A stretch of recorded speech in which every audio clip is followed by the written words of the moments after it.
Une catastrophe humanitaire inédite a actuellement lieu à Gaza, c'est ce qu'estime notamment l'Organisation des Nations Unies ainsi que de nombreuses ONG présentes sur place. Alors que les bombardements israéliens se poursuivent et que l'accès à des ressources essentielles comme l'eau ou encore l'électricité se retrouve de plus en plus réduit, la situation humanitaire est catastrophique. C'est ce qu'estime notamment l'Organisation des Nations Unies. Il y a quelques jours, l'armée israélienne demandait aux habitants de Gaza d'évacuer vers le sud de la bande de Gaza en préparation d'une potentielle invasion terrestre au-delà donc des bombardements. Les habitants de Gaza sont donc massés et bloqués à la frontière avec l'Égypte. Mais alors pourquoi l'Égypte refuse-t-elle de laisser entrer les Palestiniens? Quelle est la position de l'Égypte aujourd'hui? C'est l'un des sujets cruciaux si on veut comprendre la situation actuelle. Salut, c'est Hugo, j'espère que vous allez bien malgré l'actualité très importante évidemment aujourd'hui. De mon côté, vous l'avez peut-être vu, heureusement je retrouve un petit peu de voix au fil des jours.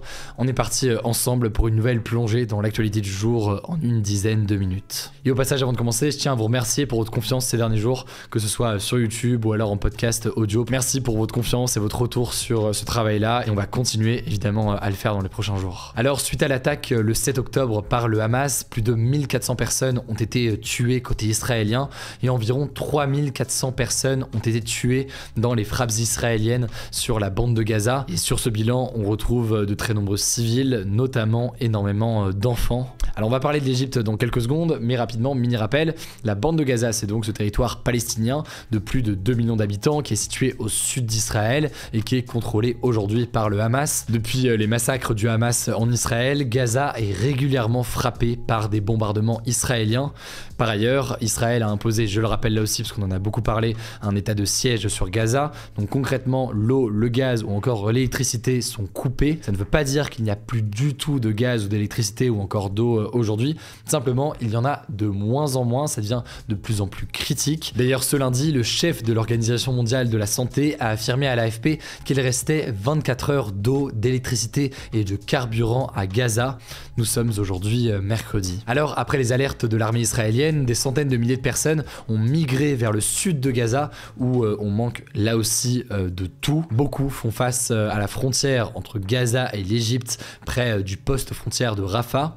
Ce poste frontière, c'est le seul point de sortie pour tenter d'évacuer les Palestiniens vers un autre pays. En effet, il faut quand même le rappeler, la bande de Gaza est entourée d'un côté par la mer, par Israël au nord et à l'est, et par l'Égypte donc par le sud. Et pour le moment donc, l'Égypte a fermé sa frontière et le président égyptien Abdel Fattah el-Sisi a demandé aux habitants de Gaza de rester sur leur terre, suggérant notamment de les mettre à l'abri dans le désert de Negev, un désert qui se trouve notamment en Israël. Tout cela paraît donc évidemment inconcevable aujourd'hui. Alors pourquoi est-ce que l'Égypte refuse d'ouvrir sa frontière avec Gaza et de laisser entrer donc ces Palestiniens qui tentent de fuir? Alors comme à chaque fois, vous le savez, mais c'est toujours mieux de le rappeler, quand on essaie d'analyser comme ça la position d'un pays, l'objectif n'est pas de justifier, d'approuver ou je ne sais quoi la position de l'Égypte. L'idée c'est juste d'analyser ce qui motive tel ou tel pays, comme on le fait donc ces derniers jours sur la chaîne. Bon, déjà il faut savoir que cette frontière de Rafah entre l'Égypte et Gaza,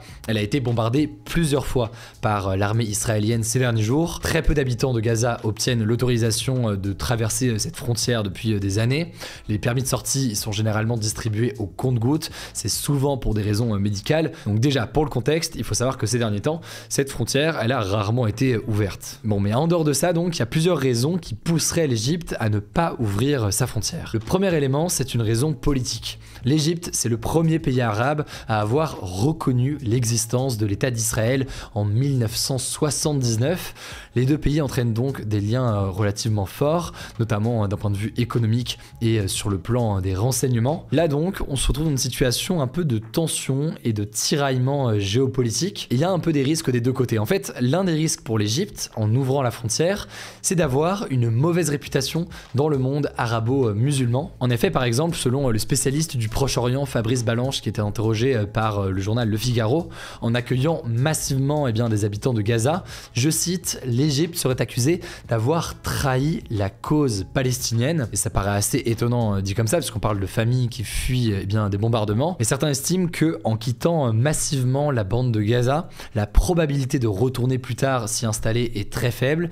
Et donc, ça paraît encore une fois assez étonnant dit comme ça, mais accueillir des réfugiés palestiniens pourrait être vu comme une manière d'accepter en fait leur expulsion de la bande de Gaza et donc d'accepter une prise en main définitive de Gaza par Israël. Cela dit, vous l'aurez compris, c'est quelque chose qui fait débat. D'autres estiment au contraire que soutenir les Palestiniens dans la situation actuelle, ce serait justement d'ouvrir les frontières, sachant que quoi qu'il en soit, du côté des soutiens de la cause palestinienne et quelle que soit du coup la vision sur ce sujet-là, tous s'accordent à dire que le vrai problème actuellement, c'est donc les bombardements menés par Israël. Deuxième élément d'analyse qu'on peut noter, et celui-là est peut-être un petit peu plus direct et clair, le Hamas est un mouvement issu des frères musulmans. Les frères musulmans en l'occurrence, c'est une organisation islamique née en Égypte et dont l'actuel président égyptien est arrivé au pouvoir en 2013 par un coup d'État contre Mohamed Morsi, et ce Mohamed Morsi donc qui a été éjecté du pouvoir est justement issu des frères musulmans. Autrement dit, en ouvrant ses frontières, le gouvernement égyptien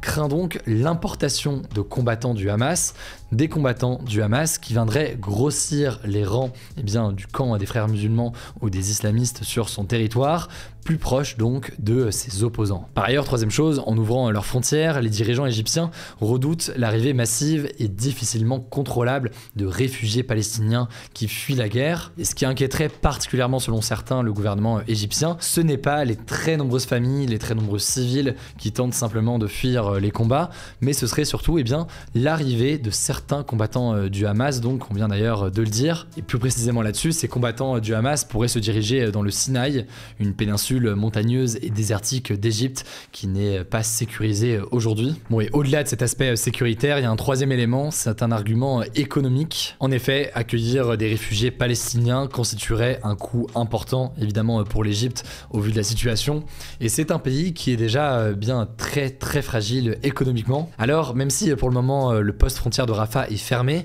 et bien ce dimanche, le secrétaire d'État américain Anthony Blinken a assuré que Rafah allait ouvrir pour acheminer de l'aide humanitaire à ceux qui en ont besoin. L'Union européenne a aussi annoncé un corridor humanitaire par les airs entre l'Égypte et Gaza. Et justement, ce mercredi, le gouvernement israélien a autorisé ce mercredi l'entrée d'aide humanitaire depuis l'Égypte dans Gaza. Une arrivée donc d'aide humanitaire qui est très attendue. On verra, cela dit, jamais c'est suffisant et comment se déroulent les prochains jours. Deuxième sujet dans l'actualité, avant de passer aux actualités en bref avec Blanche, je l'évoquais hier brièvement car l'information venait de tomber. Vous en avez très certainement entendu parler aujourd'hui, une explosion dans un hôpital du centre-ville de la ville de Gaza, donc au nord de la bande de Gaza, ce mardi a fait près de 500 morts selon les derniers chiffres publiés mercredi après-midi par le ministère de la Santé de Gaza. Un médecin qui était sur place en train d'opérer et interrogé par l'ONG Médecins sans frontières a dénoncé, je cite, un massacre. Mais alors, quelle est l'origine de cette frappe?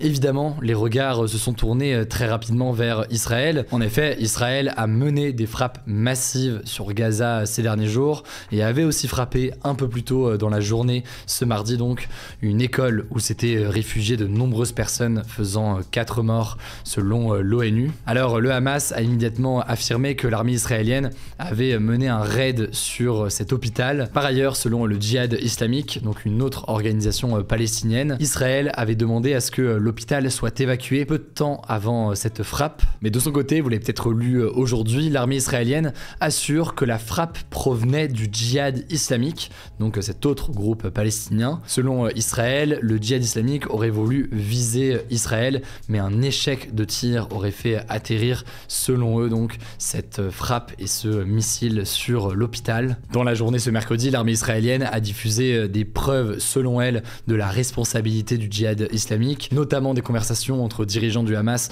mais aussi des vidéos qui pour le moment sont très difficiles à vérifier. Le Djihad islamique de son côté dément être à l'origine du tir. Aujourd'hui, les États-Unis, via leur président Joe Biden, qui était en Israël aujourd'hui, ont soutenu la version israélienne. En face, du côté de l'Iran, ennemi juré d'Israël, mais aussi du côté de l'Égypte ou encore de la Jordanie, pourtant proche des États-Unis notamment, on soutient la version du Hamas et on accuse donc Israël d'être à l'origine du tir. En tout cas, suite à ce drame, de nombreuses manifestations de colère ont eu lieu dans d'autres pays.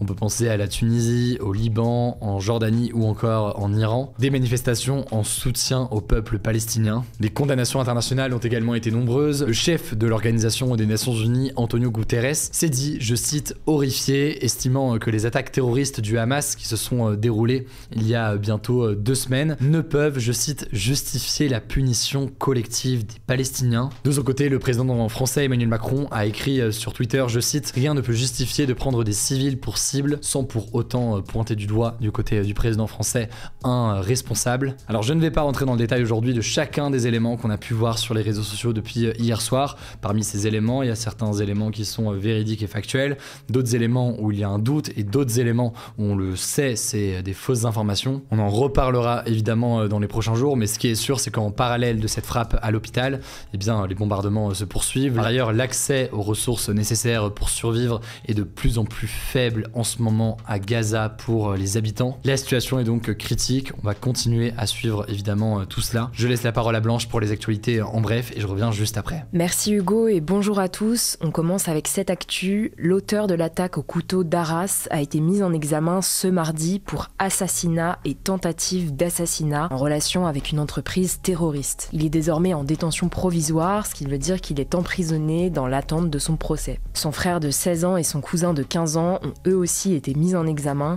l'un pour avoir potentiellement apporté un soutien dans le projet de l'attaque et l'autre pour avoir potentiellement été informé du projet sans rien faire pour l'empêcher. Autre info avant de passer à la deuxième actu, le Conseil d'État, qui est la plus haute juridiction administrative en France, a rejeté l'interdiction systématique des manifestations pro-palestiniennes. Cette décision, elle venait du ministre de l'Intérieur, Gérald Darmanin, qui avait ordonné donc l'interdiction de ces manifestations en France, mais aussi l'interpellation systématique de leurs organisateurs, estimant qu'elles étaient susceptibles, je cite, de générer des troubles à l'ordre public. Bref, le Conseil d'État estime qu'aucune interdiction ne peut être fondée uniquement sur le seul fait que la manifestation vise à soutenir la population palestinienne. Deuxième info, le gouvernement a annoncé le prolongement de certaines mesures pour aider les Français face à l'inflation, donc la hausse générale des prix. La première, ça concerne les automobilistes, puisque c'est le maintien pour toute l'année 2024 du plafonnement à 1,99€ par litre sur tous les carburants des stations Total Énergie. La deuxième mesure, ça concerne le prêt à taux zéro qui permet à des gens qui achètent un bien pour la première fois d'emprunter de l'argent à la banque sans intérêt, car c'est l'État qui les paye à leur place. Alors je vais pas tout vous détailler, mais ce prêt spécifique sera notamment étendu à de nouvelles personnes qui gagnent entre 2500 et 4000 € net par mois. L'objectif, c'est de faire face à la crise immobilière actuelle en France.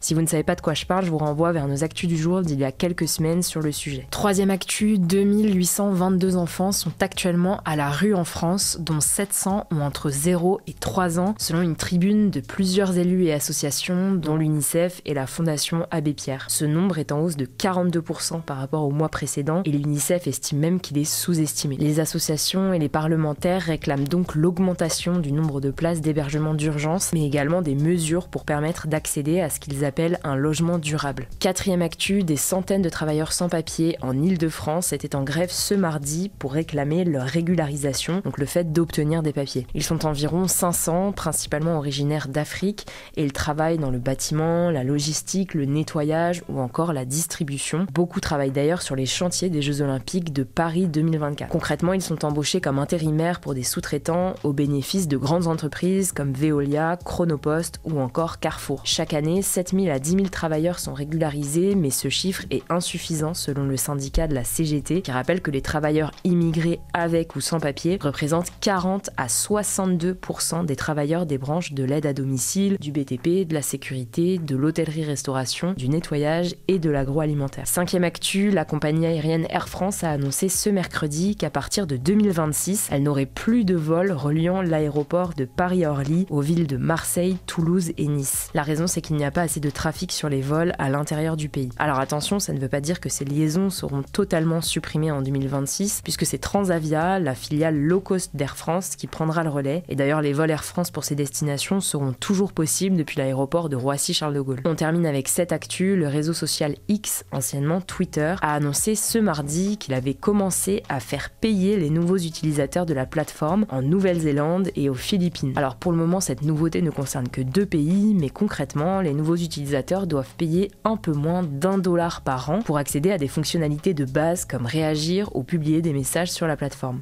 Selon X, le but de cette nouvelle mesure serait notamment de réduire le nombre de robots et donc limiter les messages indésirables, à voir si ça plaît aux utilisateurs. Merci beaucoup Blanche pour ces actualités en bref. On va essayer de recaler des bonnes nouvelles aussi dans les actualités en bref dans les prochains jours, ça me semble assez essentiel, en plus de ceux, vous le savez, qu'on met sur Instagram chaque semaine. Si jamais vous en avez marre de ma tête, mais que vous voulez toujours ma voix, encore cassée pour quelques jours je crois, directement du coup en version audio, la version podcast de ce format est disponible. Vous tapez Hugo Décrypte sur Spotify, Apple Podcast, Deezer, bref, toutes les applis. Vous vous abonnez pour nous soutenir et être sûr de votre côté de le recevoir. Ça vous permet d'avoir ce format typiquement dans les transports le matin. Prenez soin de vous, prenez soin de nos proches, et puis on se dit à demain pour une nouvelle vidéo.